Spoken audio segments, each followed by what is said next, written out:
Tanawa, di gini sa edited. Gituyo, yun ni. Di po ni piki na Grabe, totoo kwarta. talaga pala yun, no? Diba? So, perting dakuan nga binuang ni. So, klaro jud kayo. Di gini sa edited ha. So, binuang jud kayo. So, sa nagbutangan ni supporter man jud gani ni isa ni Romualdez. So, ilag kabalaka. Hindi yun ako ni kalintan. Butuhan gid nako, butuhan ako ang kontra ni Duterte. Sulit. Hindi lang pala sa isang pera lang kasi sa post ni Tio Moreno na nakita natin mayroong 50 pesos din na nakatatak po ang Martin Romualdez sa 2028 election. Sana At ito, para makita kasi ang sabi doon sa mga picture ngayon na kumalat, ay ang sabi ay edited daw. O eto, may video na po.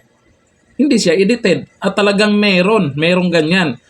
Martin Romualdez sa 2028. Yun nga lang, pinasuspinde si Martin Romualdez. Ako, ayon dito sa balita, ito hindi rin edited ito. Hiniling sa ombudsman nila Congressman Pantaleon Alvarez at ibang complainants na suspindihin si Speaker Martin Romualdez at ibang leader ng Kamara bunsod ng reklamong graft na isinampa sa kanila dahil sa umano'y insertion sa panukalang 2025 national budget. Sana all. Pala tahimik si Speaker Martin Romualdez ngayon sa mga issue no? Lalo na sa pagpapa-impeach kay Vice President Sara Duterte. Pero dito po talaga ako na di ba bawal to? Hindi ba bawal yung ganyan na tinatatak yung pangalan diyan sa pera? Dapat nga bawal din sulatan yan eh. Pero yan, kakaiba to.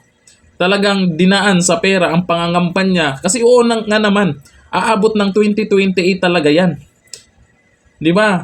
Siyempre yung pera, tatagal yan. Hanggang 2028 presidential election, mababasa pa rin yan kung sino man yung makakahawak ng perang yan. Sa ngayon, may halagang 100. Merong yung sa picture na kumakalat, may 50 pesos. Abangan natin kung merong 1,000 petotitotet at 500 petotitotet na mga nakatatak yung pangalan ni Speaker Martin Romualdez.